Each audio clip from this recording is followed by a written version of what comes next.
Content warning. The following video contains material that may be harmful or traumatizing to some audiences. Viewer discretion is advised. Got you looking in the shadows, see it creep. We are the shadow, I should way too deep. Your face on the loose, hit list seal.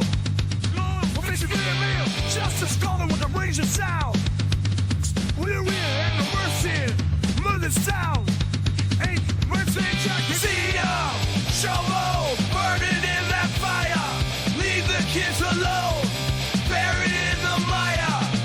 Lock you up forever, pay for your sin. Wood chip awaits, this is the end you'll spin. Your lives unraveled, under our gaze. Brendan the caught lost the wicked maze. Your murder's unclear, society drained for the truly fear. Religion's feeling back, turns the walls closes my babe to black. See ya, shovel, burning in that fire. Leave the kids alone, buried in the mire. Lock you up forever, pay for your sin. Wood chip awaits, this is the end you'll spin.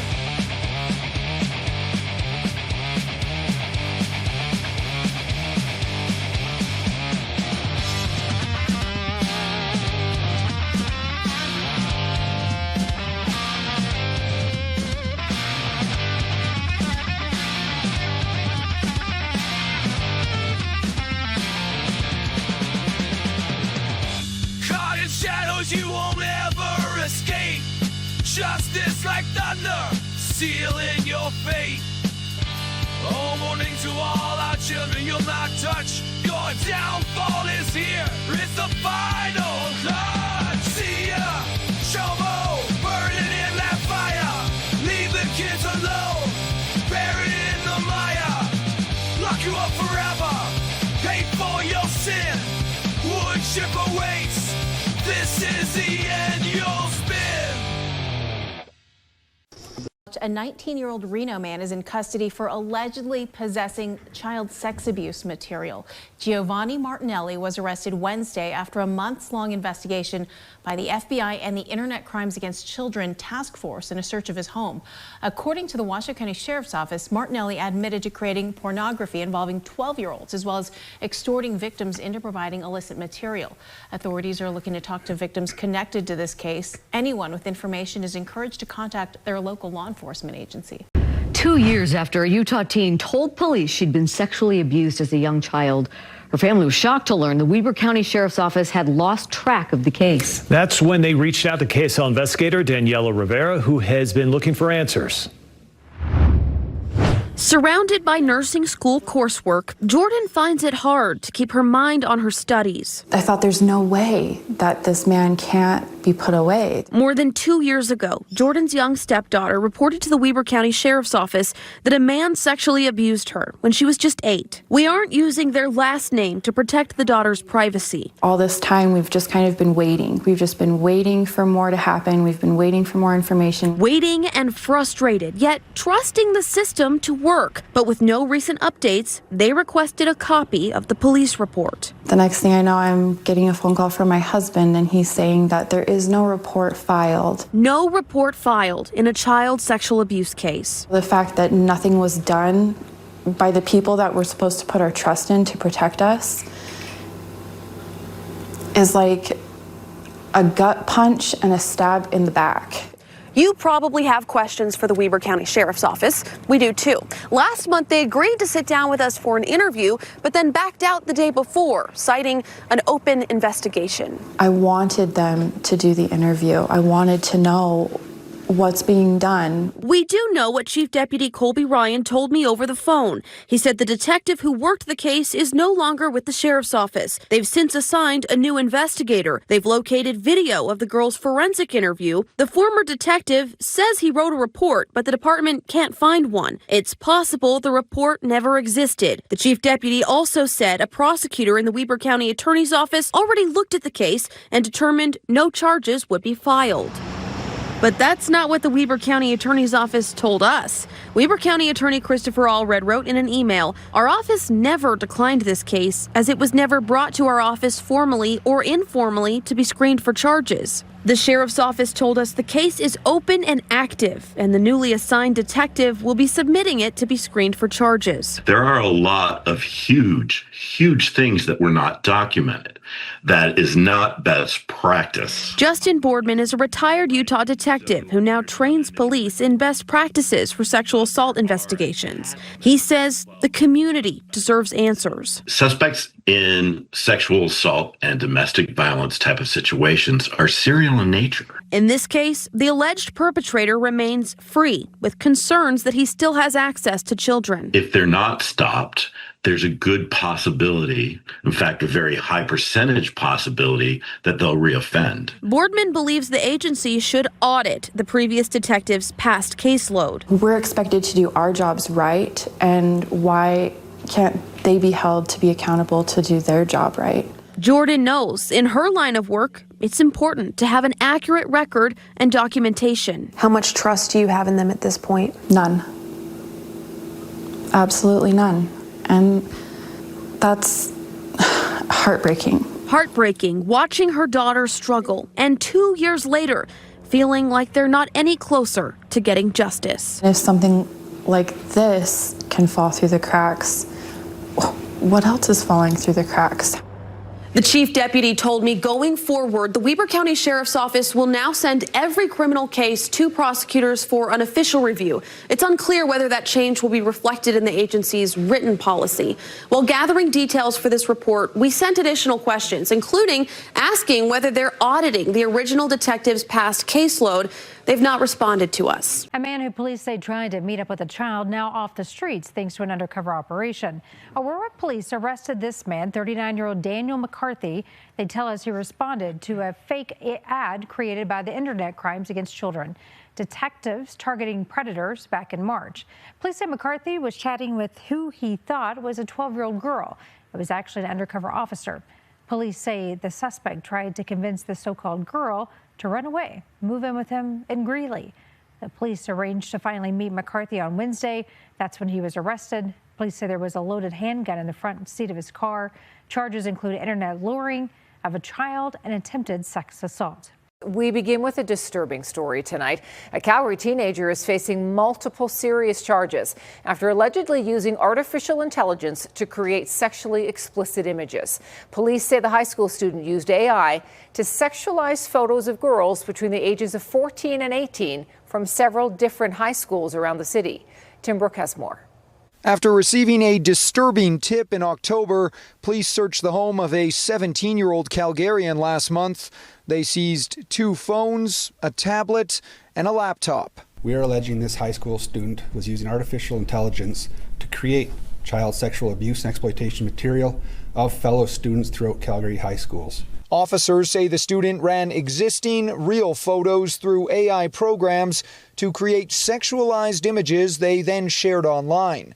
Police aren't naming any of the schools involved to protect the identity of the victims and the accused, who are all underage. Our biggest takeaway from today is that we need people to understand that this is not a joke, it's not a prank. This is the most extreme form of bullying and a criminal offense. It's also an example of a new, potentially dangerous age of online manipulation and misinformation. Many of the young people we spoke to say they're all too familiar with the practice of swapping faces and bodies online, though this situation is especially disturbing. I think it's terrible. I don't think that people should have the right to use other people's body, their image, without their consent. I think it's weird making something of what it's not. It's kind of silly. I think it impedes people's privacy, and I feel like you should get permission before using people's photos and data. With the open access to fairly advanced AI tools that allow to distort reality and allow to essentially implement or create any fantasies. The accused is facing charges for making, possessing, and distributing child sexual abuse and exploitation materials, along with criminal harassment. They're next due in court January 8th. And Tim joins us now with more. Tim, both the Calgary Catholic School District and the CBE say they're aware of the dangers of AI. Yes, Tara, and both of those districts say they're actively educating their students on the proper uses of artificial technology, and on some of the ways that they can really keep themselves safe in this new digital landscape that we're currently in. But of course, as you know, schools can only do so much here. So really, parents out there are also being asked to have a chat with their kids at home about how they may be using AI and about some of the ethical responsibilities that come with all this tech. And just how serious that could be. Tim, thank you. Yeah, that's absolutely right, Dave and Kelsey. You know, the best way to describe this is like an amateur version of To Catch a Predator. We remember that show. Well, this is a modernized social media version of that. And that's what one man is doing right here in Western New York, which he says is all for the sole purpose of protecting local children. As a child, when I was 9 years old, I was a victim. And I guess that kind of drove me to do, what I do today. That's what Nicky Sal says motivates him every day to log on social media in the hopes of catching online predators who target children in Western New York. What we do is, we have decoy accounts and we kind of just have them there, and we never send the first message. And 9 times out of 10, once that first message is sent, it goes downhill very quick, especially once we age drop and they know how old, the minor is. That was the case for one of Nicky's most recent videos that's garnered close to 500,000 views and counting on Facebook, where he confronts an elderly man at the Walden Galleria who he says was there to meet up with a 15-year-old boy. He was saying all kinds of nasty stuff. He wanted to pee on the young boy. He wanted to take him in the bathroom once they got to the mall after lunch. He was saying very foul, disgusting things, but he was ready to hook up with the young boy in the bathroom. After Nicky confronted the man and questioned him over why he was there, the police were called and he was detained. And when it comes to investigating these types of cases, there are several factors that come into play that can make things a little bit tricky. What we're bound by is the rule of law, and we have to build what's called probable cause in order to make an arrest. It gets even more complicated when we start talking about jurisdiction.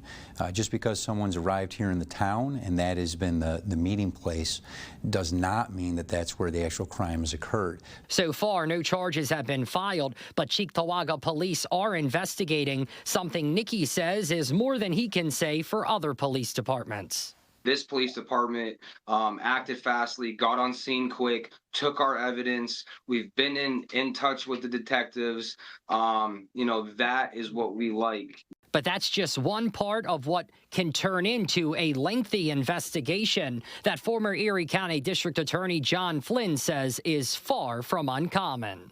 These groups and these type of cases came across my desk on a regular basis when I was DA.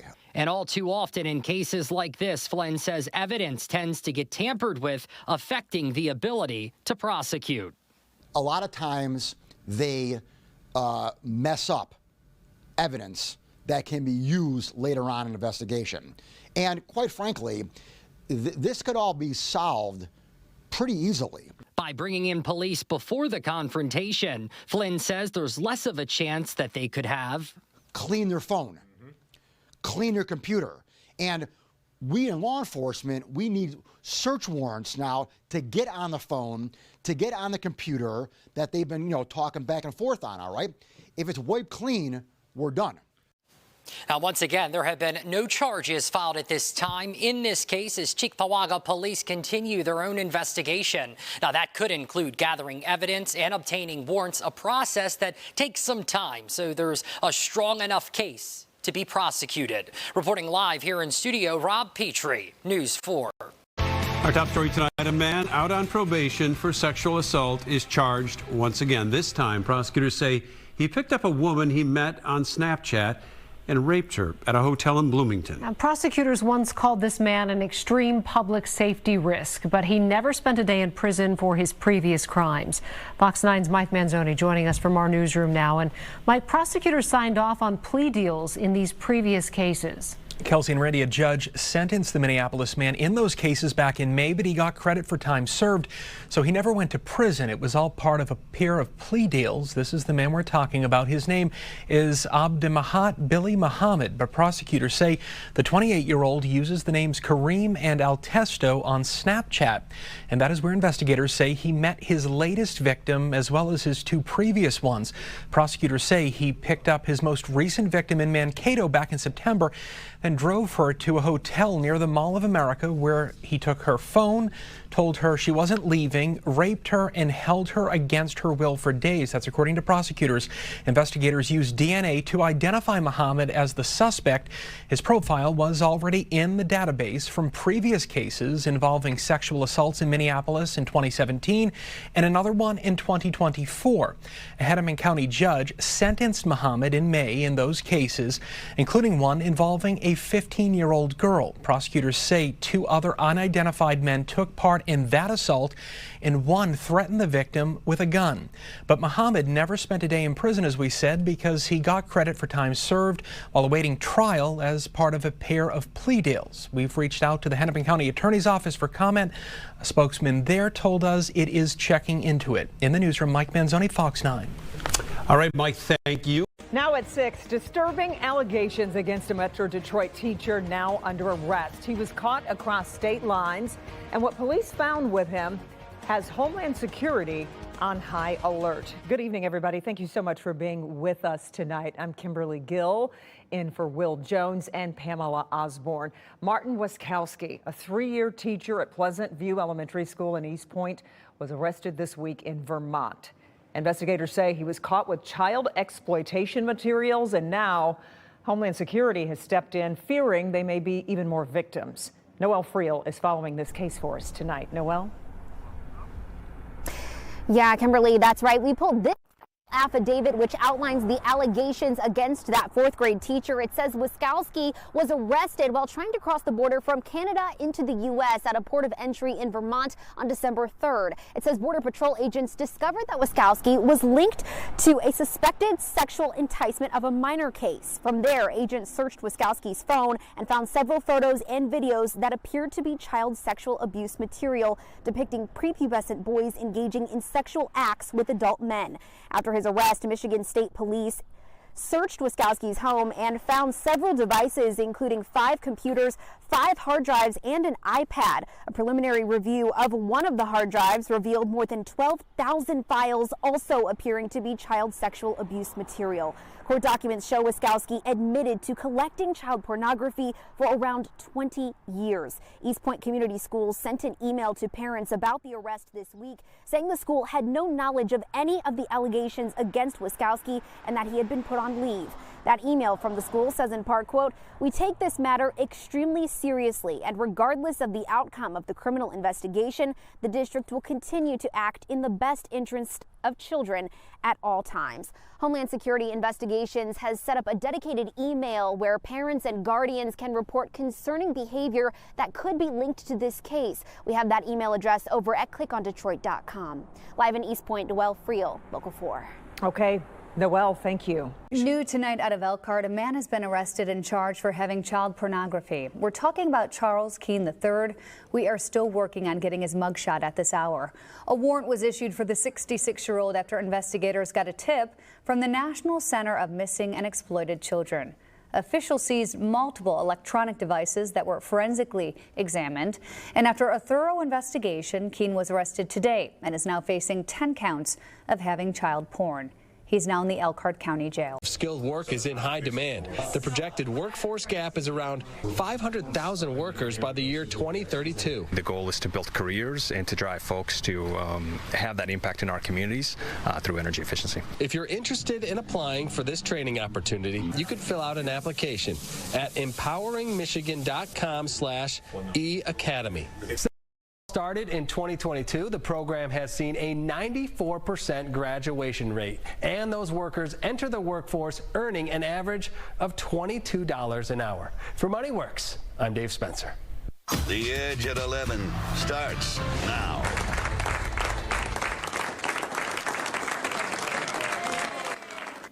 Tonight on The Edge, applause and cheers. President Donald Trump signs a funding bill to finally end the longest shutdown in government history. After 43 days of turmoil with shrinking SNAP benefits, no paychecks, and flight disruptions, some relief should soon be on the way, but the bill does not include what Democrats have been pushing for, a guaranteed extension of expiring health insurance subsidies, which affect more than 20 million Americans. I want more? Absolutely, I wanted to see more. Parents are telling their kids to eat more at school because they don't know if they're going to be able to eat when they get home. I want to say that all this was utterly pointless and foolish.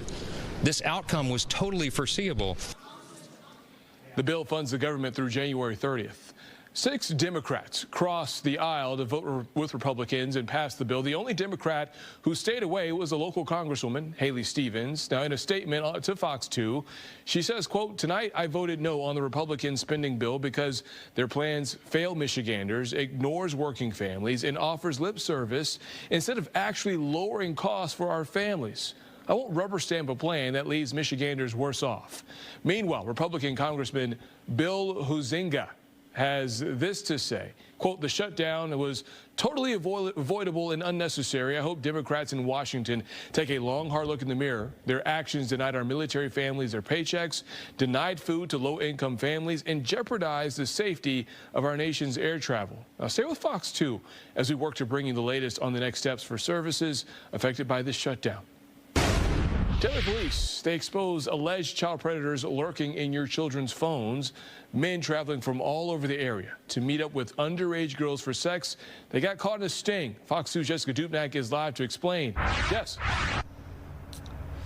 These guys that we're talking about, they come from downriver, back up north to Detroit, out to Westland, and everywhere in between. 14 were caught this past year. 3 of them have already pled guilty and will serve their time. The rest of their cases are still moving through the court system. Now, this is all the culmination of some very tenacious police work out of Taylor PD. They saw this growing problem in the community, and they acted. All of them were, involved in investigations outside of the county. All shapes and sizes, one thing in common, accused sexual predators. As dads, how do you guys not get pissed? It's tough, but, this is what we're trained for. Taylor police tallying up their numbers this year. 14 men caught in multiple sting operations. They thought they were chatting online with girls as young as 13 years old to meet for sex. Instead, it was Detective Mario Hinojosa and the gang who moved in during the meetups. Somebody even brought their kids to the scene for a meetup. They're lurking on your Instagrams and Snapchats, dating sites, but are targeting kids' games like Roblox. These guys know what they're doing. They're chatting with hundreds of people every day, so they're very sly what they use. They'll manipulate these kids. Detective says 14 is really a drop in the bucket, and it's getting worse. Parents are the first line of defense. Our biggest point is just to emphasize to parents monitoring your kids' stuff. It's not a control thing, but you have to be on these apps. You can't just let them wander around messaging random people.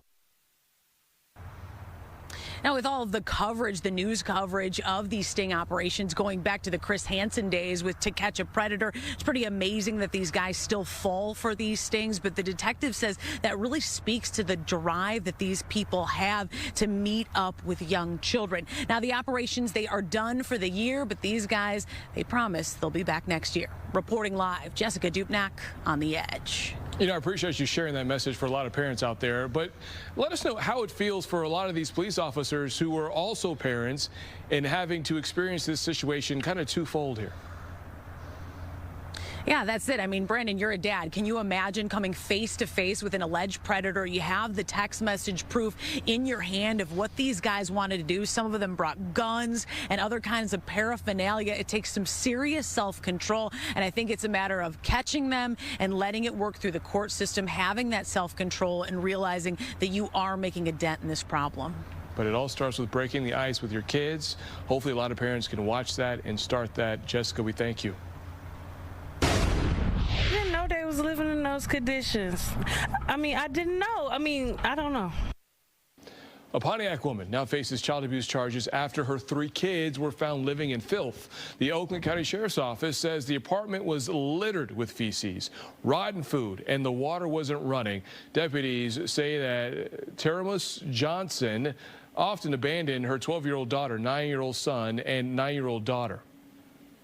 They want to do something, like it's like they weren't getting no attention. They was out all night, running up and down the street all night long.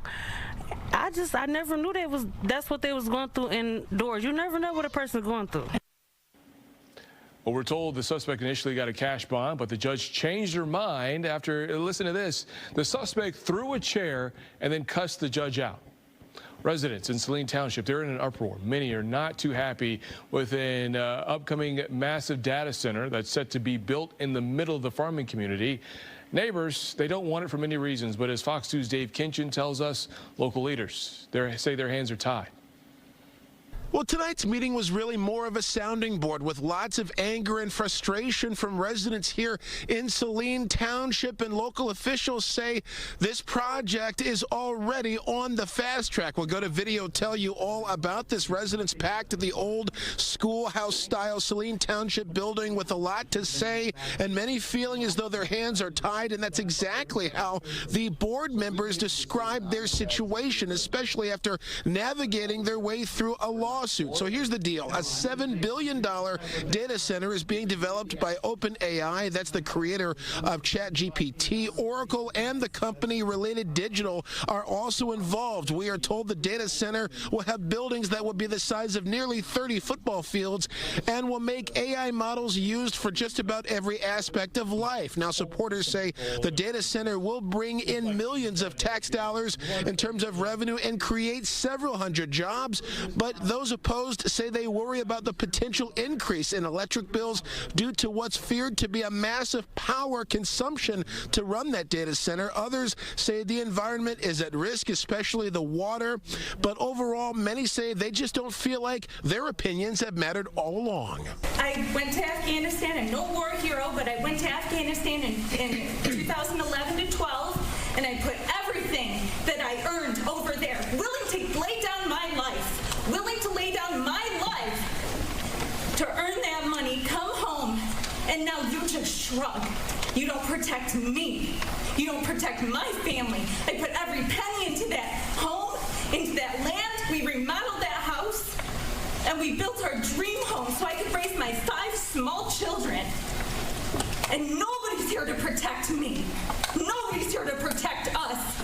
I am angry. This board was not in favor of it from a standpoint of this was not something that they looked for or welcome, but they voted based upon what they figured was at that point in the best interest of the community. I mean, I think we've seen nationally that every time a data center is built, they suck up all the water, electricity rates are jacked. The Saline Township Board did vote to rezone the project, but they actually got sued by one of the developers. They did settle. We're told that settlement was essentially less than ideal. The next step is for the Michigan Public Service Commission to take up this issue, especially as it relates to DTE and providing the power for this data center. In Saline Township, Dave Kinchin on The Edge. The NCAA is piling penalties on Michigan State University. The football program now is on probation for violations. This is a part of the punishment that the Spartans must wipe 14 games off the record books and vacate those wins. Most of them happened while Mel Tucker was coaching. The NCAA says that Tucker allowed 3 ineligible players to take the field, and he broke other rules. Tucker was fired 2 years ago for off-the-field issues. University will also have to pay $30,000 fine and is on the hook to shell out more cash based on the program's budget. The school says that in part that it accepts the punishment but is disappointed that it has to scrub the records. Well, the skies, they are dancing tonight thanks to a strong geomagnetic storm. That storm created the auroras, also known as the northern lights. You can see them on one of our cameras near Big Rapids. There you go. Also, it captures the amazing sight in Battle Creek. Rich, you've been tracking this all night, you and Aaron Jordan. So how is this shaping up in our area? You know, some parts of southeast Michigan are seeing some splashes of northern lights, but you have to go outside to see it. You got to give it a shot. Notice where the back edge of the clouds are from Traverse City right down into the Thumb region. So thankfully, there are breaks in the clouds. And with that Go take a look. You may see the northern lights. Here's some live pictures from Portland, Michigan. This is between Lansing and Grand Rapids, and you can see on the horizon there some colors of green and a few splashes of red. 52 degrees today. You know, it felt a lot better with that sunshine out there. It was still chilly, 34 this morning, pretty close to where we should be for this time of year. There are some cold spots, 27 Ann Arbor, 39 Mount Clemens, 37 up in Pontiac right now, but the breeze from the south and west continues. Yes, there is a lot of blue on the map, but somewhat milder air for Chicago and Muskegon. We are going to see quiet weather for Thursday and Friday with high pressure moving right over us. And with that, Saturday, we actually have a chance to get up to 60 degrees. You'll see it in the 7-day. Cool and dry for the rest of tonight. Tomorrow, 50 degrees with sun and clouds. Still a breeze around Thursday. Certainly warmer Saturday with a shower chance. Cooler once again next week. How about a full check starting at 4 a.m. Thursday? She's not to possess or be in the presence of any animals and or pets. A woman faces animal cruelty charges after police find more than 60 cats in a U-Haul. We'll talk to one of the people closest to this case, this disturbing case, next. Plus,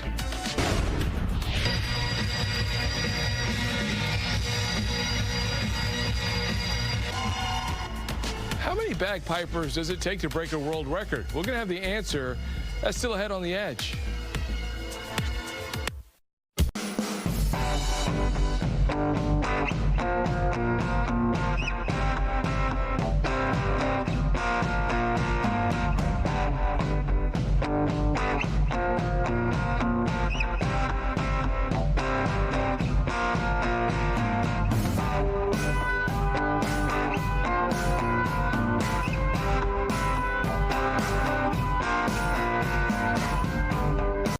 New at 5, a Hilliard man pleaded guilty to using AI to create child sex abuse material.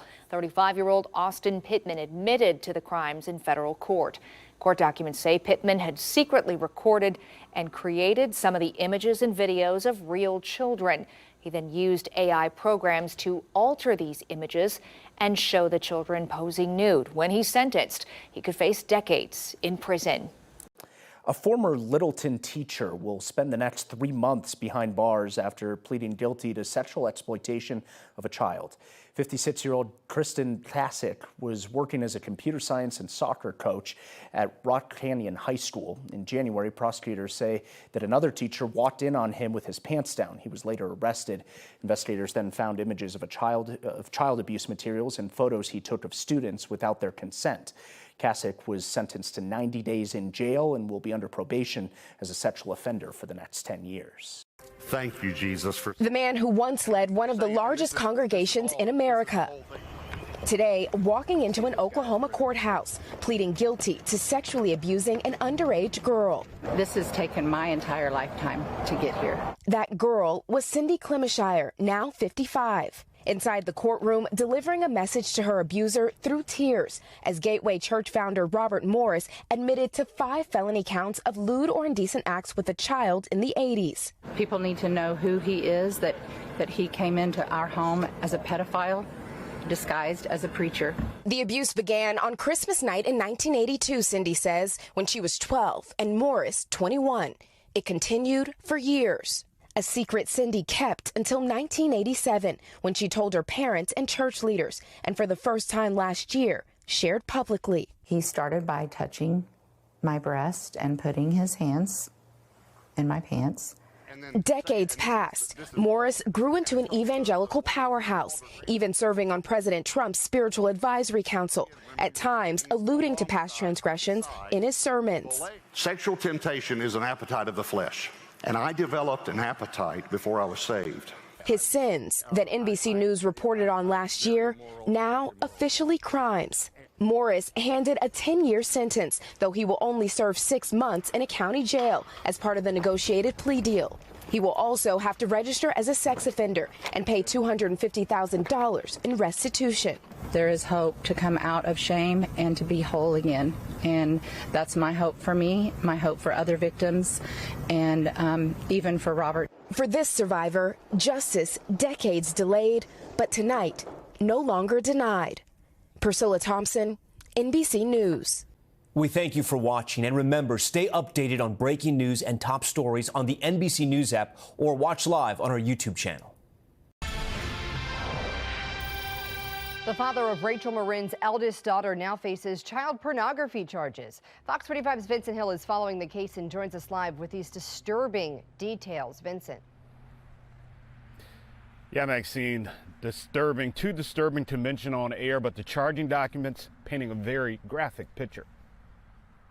One tip and we can save other lives, and we can bring justice to Rachel, her family, and her children. That was 51-year-old Matthew McMahon in September of 2023, as the search for Rachel Marin's killer was still underway. A year later, McMahon speaking with Fox 45 again after the killer of his oldest daughter's mother was arrested. Joy, relief, gratitude. Even shedding a tear that the daughter he shared with Rachel was expecting her own child. Faye told me that she's going to introduce a little girl into the world later this year. But Wednesday, the sympathy that was once there for McMahon, now anger towards him. He needs to be charged to the full extent of the law. As he sits in the Harford County Detention Center, charged with 10 counts of child pornography. Charging documents revealing the disturbing details. In a months-long investigation, detectives with the Maryland State Police tracked McMahon's computer after an IP address later identified as McMahon's was used to download 59 files from BitTorrent between August 16th and August 17th of this year. The videos, according to the charging documents, showing children performing sexual acts with adult males. The details too disturbing to mention, but the youngest child, believed to be 6 to 8 years old. Oh my word, I have a 6-year-old grandson. Residents in Hartford County shocked and sickened by the allegations. Oh, that makes me sick. That is horrible. I have a granddaughter that's 3. I think that's really upsetting, and just something like that happening in this area is crazy to me. Investigators conducted a search warrant on McMahon's residence in Bel Air on November 25th, where they say McMahon admitted to using BitTorrent and that no one else had access to his devices. He was read his Miranda rights and refused to answer questions. And for this family to be through so much and now having to deal with this, that's just horrible. So sad. Now, as he awaits his day in court, like he once did for the killer of his child's mother. Someone like that actually lives so close to us. A different perception than that of a loving father. Having a monster out there like that would do something to a 6-year-old, he needs to be off the streets and away from kids. And tonight he is off the streets. McMahon is still being held here at the Harford County Detention Center without bail. He's due back in court next month to face these charges. For now, we're live in Harford County. Vincent Hill, Fox 45 News. Hi, I'm Maxine Stryker. Thanks for watching. Don't forget to like this video and subscribe to our channel, and check out Fox Baltimore on social media to find more stories like this.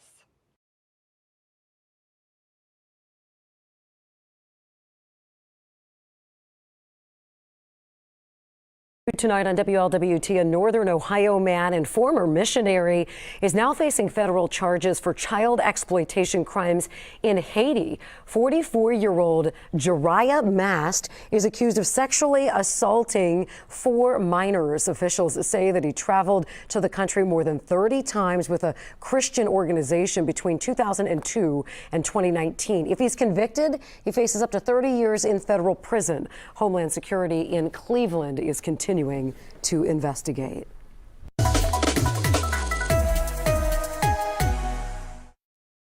The local florist arrested on pornography charges in February. He is back in jail. And this time he's behind bars in Escambia County, Alabama. Our Ashlyn Mitchell has been following this case since it broke. Ashlyn, you detained some new court documents. Yes, I did, Lenise and Cameron. These newly filed federal court documents show McElwain was arrested in Michigan on October 2nd after a federal grand jury indicted him in September. Now, according to the filings, a federal warrant had been issued for his arrest.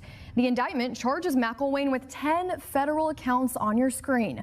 1 count of sexual exploitation of a minor, 1 count of attempted enticement of a minor, 1 count of attempted sexual exploitation of a minor, and then 3 counts of receiving and distributing materials involving child sexual abuse material, 3 counts of distributing child sexual abuse material, and then finally 1 count of possession of child pornography, making 10 counts in all. Now, a spokesperson for the Mobile County District Attorney's Office says McElwain did not have permission to leave Alabama and travel to Michigan, and the state has now filed a motion to revoke his bond. The Mobile County DA's office confirming McElwain has yet to be indicted on the state charges. Meanwhile, the U.S. Attorney's Office filing a motion for detention, arguing McElwain is a flight risk. Prosecutors also filed a protective order asking the court to restrict access to sensitive evidence because it involves minor victims and identifying information. Now, right now, you are looking at McElwain's new mugshot. He was booked into the Escambia County, Alabama jail in Brewton yesterday, where he's now being held on those federal charges. Back in April, a detective testified in state court that investigators found more than 100 images and videos of child sexual abuse material, including infant victims in McElwain's possession. Before his arrest, McElwain was known as a popular event florist all along the Gulf Coast and also worked as a volunteer at Camp Smile, a summer program for children with special needs. McElwain's attorney, Maxine Walters, says she has no statement to give at this time. In the meantime, federal court records show McElwain is due for an arraignment and a detention hearing tomorrow at noon. We will continue to follow this developing case. For now, live in the studio, Ashley Mitchell, Fox 10 News. Well, first tonight, a disturbing story out of Baldwin County. A Loxley man has been charged with sex crimes against a child. Police at the victim told someone about the alleged crimes. Our Hal Shirk spoke with prosecutors about the allegations and has new information from a bond hearing. Loxley police arrested 49-year-old Clinton Allen Ryan Thursday after an investigation which began in October. That's when investigators say the child victim came forward and told them about the alleged abuse. Police say the child knew Ryan. He's been charged with rape first, 2 counts of sodomy first, and sexual abuse of a child less than 12 years of age.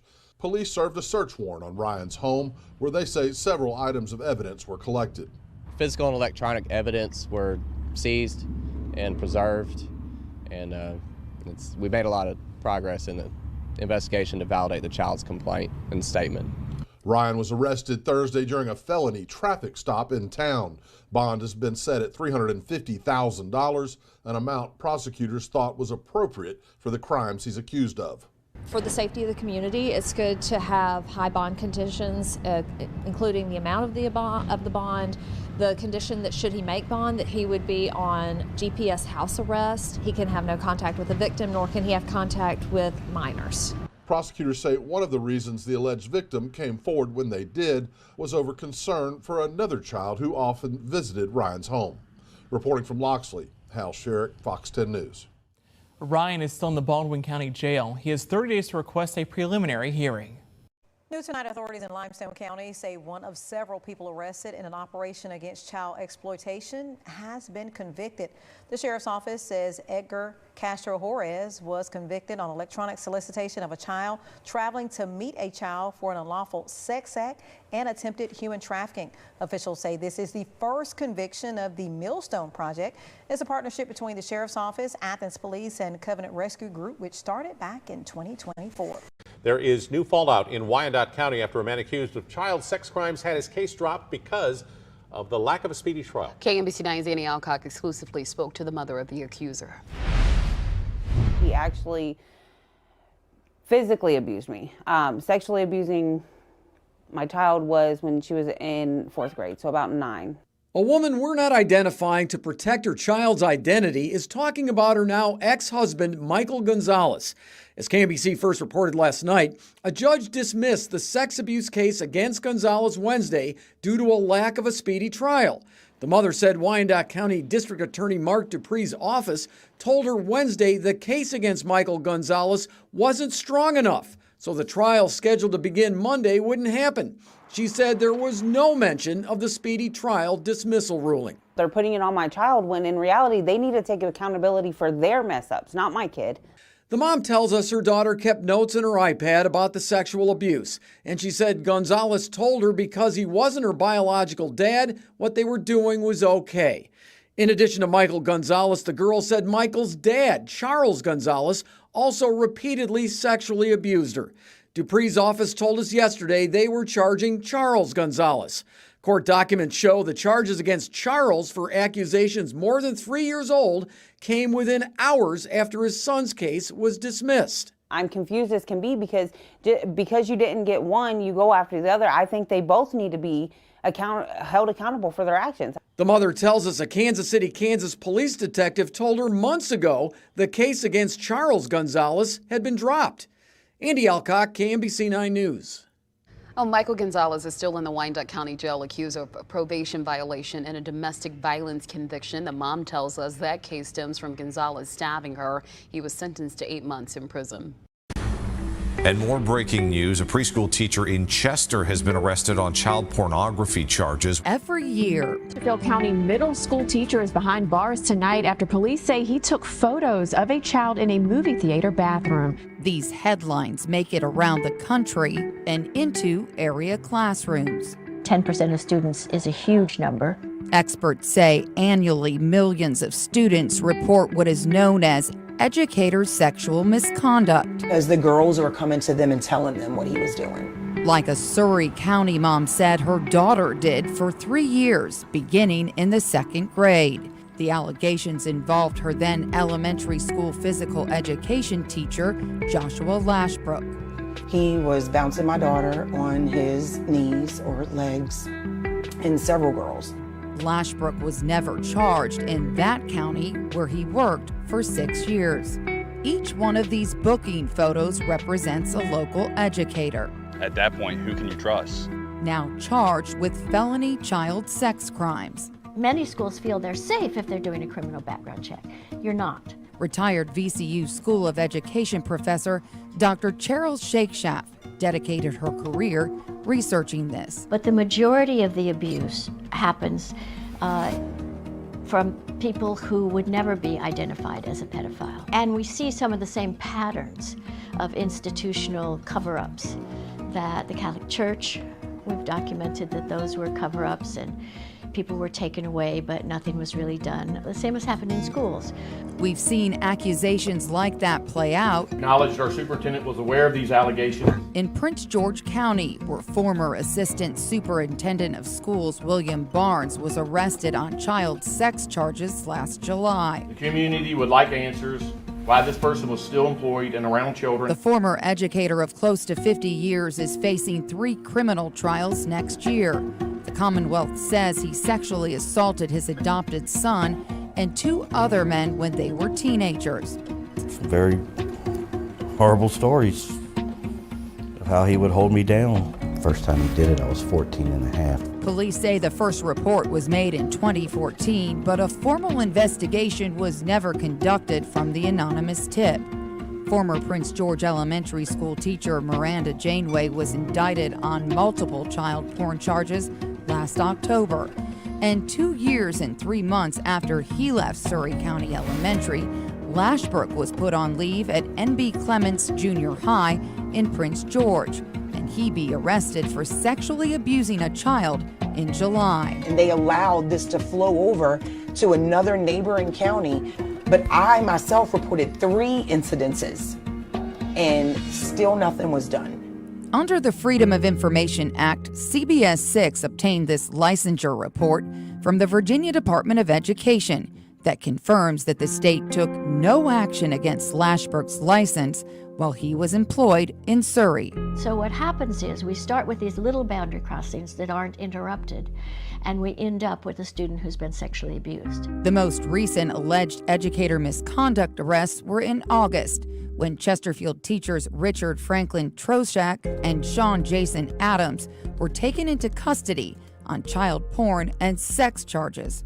But when you compare that to the 3.5 million public school educators, you're talking about 0.17 of 1%. And the vast majority of what I'm talking about there have nothing to do with hurting a child in any way. The Commonwealth is a member of the National Association of State Directors of Teacher Education, or NASDAQ. The VDOE uses its national database or clearinghouse to screen educators before issuing a license. All applicants should be run against the clearinghouse. What you'll find in the clearinghouse may not show up, most likely will not show up in a criminal background records check. What we have are administrative actions where a criminal case may never have been brought or charge may never have been brought. According to the state budget, the Commonwealth set aside $93,000 for 2025 and 26, so local school divisions can use the clearinghouse to research educator misconduct as part of their hiring process, in addition to required criminal background checks. You have to do much more in-depth looking. You need to call up and ask specific questions. And if the person says, I don't know, you need to get to the person who does know. It's somewhat unusual for a veteran teacher to move to another school district. That in and of itself is a red flag. Shakeshaft says training the student and the staff about boundaries is also imperative. So what we see is that by not calling out the boundary crossing, by not stopping it, by not moving in, the whole system allows it to happen. A systemic failure the mother we spoke with believes is preventable. What should the school system have done? They should have taken us seriously. They should have removed him immediately. We reached out to the Virginia Department of Education on the cluster of educator arrests in our area and what, if any, guidance they give. Despite multiple attempts to get comment, we have not had our questions answered. The last state superintendent memo we found on the topic was published in 2022. Much more on our website on WTVR.com. Laura French, CBS 6 News.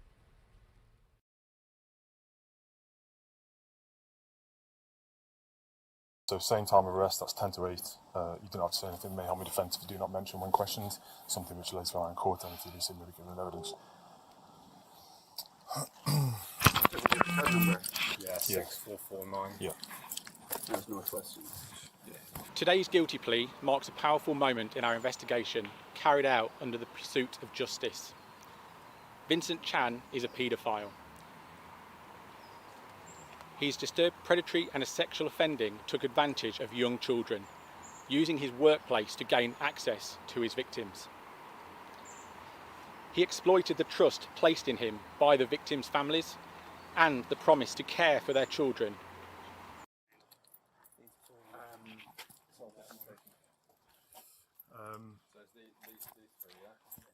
There's another thing as well, mate. We've actually seized 69 digital devices from him. A number of those devices are for the offences for which he has pleaded guilty today. But we will and we are continuing our investigation into Mr. Chan the years before his employment at the nursery to ensure that nothing is missed and that we truly understand the scale of Mr. Chan's offending over the years before the offending that we've seen today.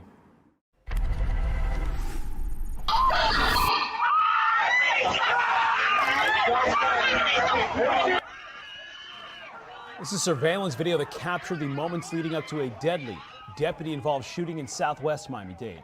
The year-long investigation into child pornography led deputies to a home with a man armed inside. Local 10's Trent Kelly is live with the shocking details. Yeah, that's right. That deadly confrontation with deputies yesterday happening right here in front of the home behind me, leaving one man dead, a second now in custody, facing charges, and we are just now getting a look at his new mugshot. Take a look here. This is Christian Barada. He's being held now on 25 counts of possessing child porn, and it comes as we see new surveillance video showing those dramatic moments leading up to this deadly deputy-involved shooting. Surveillance video showing SWAT trucks from the Miami-Dade Sheriff's Office rolling into this neighborhood in southwest Miami-Dade. The team serving a warrant early Tuesday from investigators with the Internet Crimes Against Children Unit. Miami-Dade Sheriff's Office serving a search warrant on Walden. With guns drawn, deputies flood the front yard of a home off Fairway Heights Boulevard and Southwest 102nd Place. They were there to arrest a suspect they say was involved in a child pornography case. Open the door!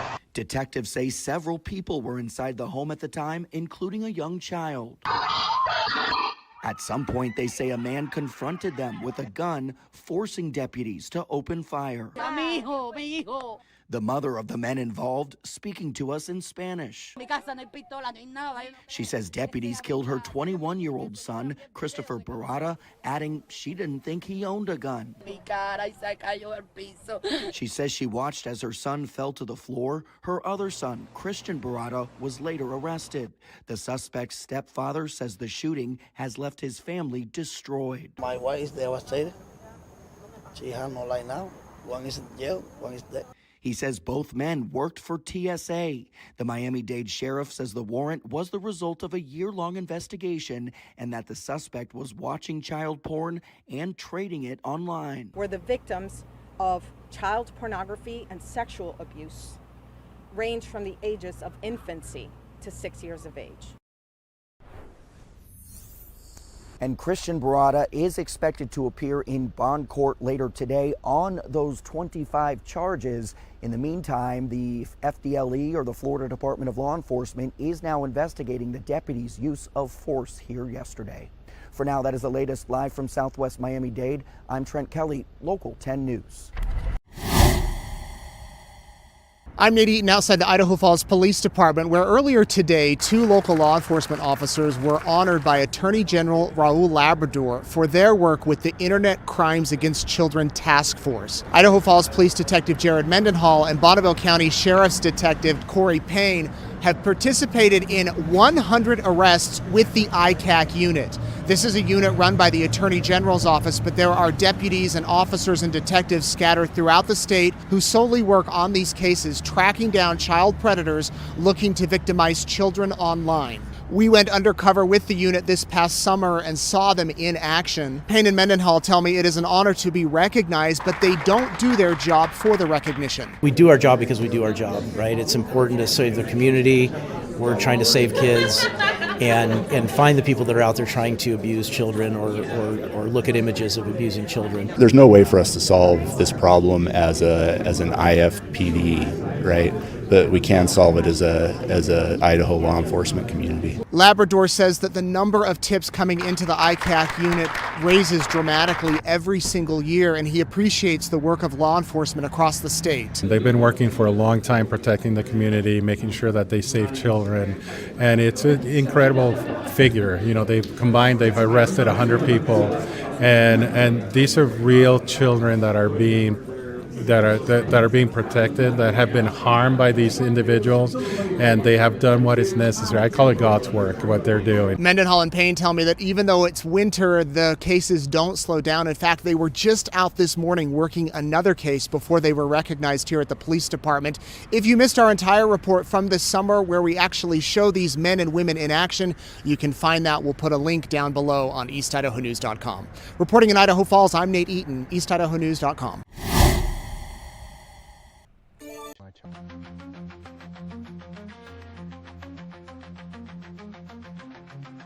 Welcome to the hit list. You can't escape. Your face on the news. Don't mess with fate. Locked up in prison. Wood chipper running hot. Police on a mission. Hope you don't get caught. Silver bracelets tight. Get arrested tonight. In this endless fight. Can't hide from the light.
Lies and deception, caught in the storm. Future in question, nowhere left to run. Silver bracelets tight, get arrested tonight. In this endless fight, can't hide from the light. The choices you made, heading one way.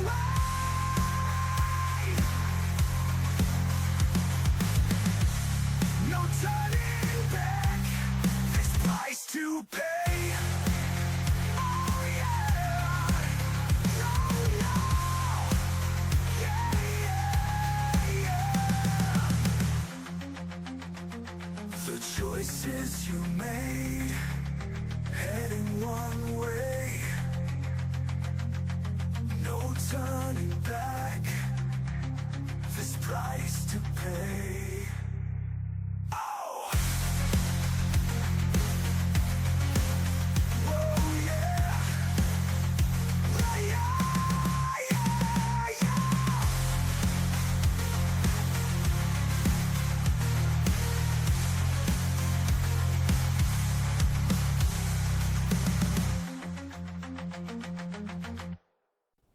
Say, excuse me, Judge. How many times do I need to show these videos until people become aware?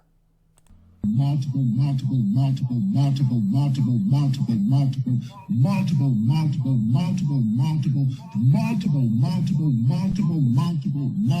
times.